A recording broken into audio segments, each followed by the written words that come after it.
Cosette de 7 ans.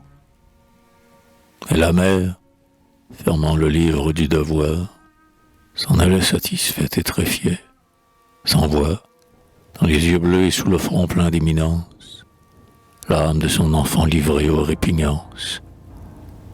Tout le jour il suait d'obéissance, très intelligent, pourtant des tics noirs, quelques traits, semblaient prouver en lui d'âcres hypocrisies. Dans l'ombre des couloirs aux tentures moisies, en passant il tirait la langue, les 2 poings, haleine, et dans ses yeux fermés voyait des points. Une porte s'ouvrait sur le soir, à la lampe, on le voyait, là-haut, qui râlait sur la rampe, sous un golfe de jour pendant du toit. L'été, surtout, vaincu, stupide, il était entêté à se renfermer dans la fraîcheur des latrines. Il pensait là, tranquille et livrant ses narines. Quand, lavé des odeurs du jour, le jardinet, derrière la maison, en hiver, s'illuminait, gisant au pied d'un mur, enterré dans la marne, et pour des visions écrasant son œil d'arne, il écoutait grouiller les galeux espaliers. Pitié, ces enfants seuls étaient ses familiers, qui, chétifs, front nu, œil déteignant sur la joue, cachant de maigres doigts jaunes et noirs de boue, sous des habits puant la foire et tout vieillot, conversaient avec la douceur des idiots. Ici, ayant surpris des pitiés immondes, sa mère s'effrayait. Les tendresses profondes de l'enfant se jetaient sur cet étonnement.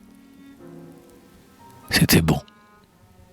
Elle avait le bleu regard qui ment. À 7 ans, il faisait des romans sur la vie du grand désert où lui la liberté ravit.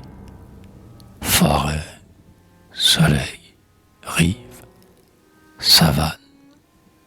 Il s'aidait de journaux illustrés où, rouges, il regardait des Espagnols rire et des Italiennes.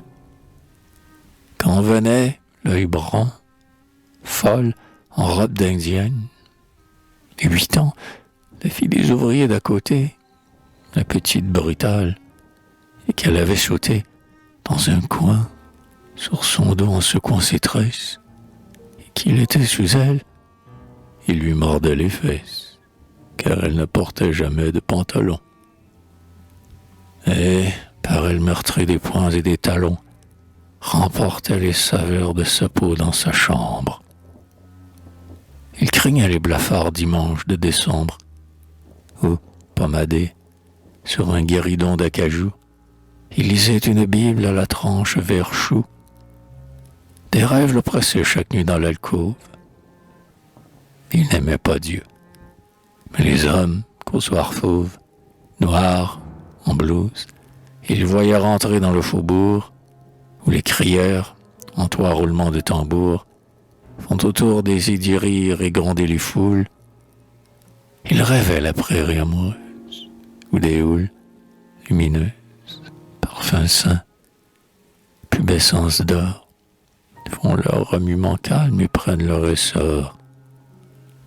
Et comme il savourait sur tous les sombres choses, quand, dans la chambre nue aux persiennes closes, haute et bleue, âcrement prise d'humidité, il lisait son roman sans cesse médité, plein de lourds ciels creux, de forêts noyées, de fleurs de chair au bois sidéral déployées, vertige, écroulement, déroute et pitié, tandis que se faisait la rumeur du quartier, en bas, seul, couché sur des pièces de toile, écru et pressentant violemment la voile.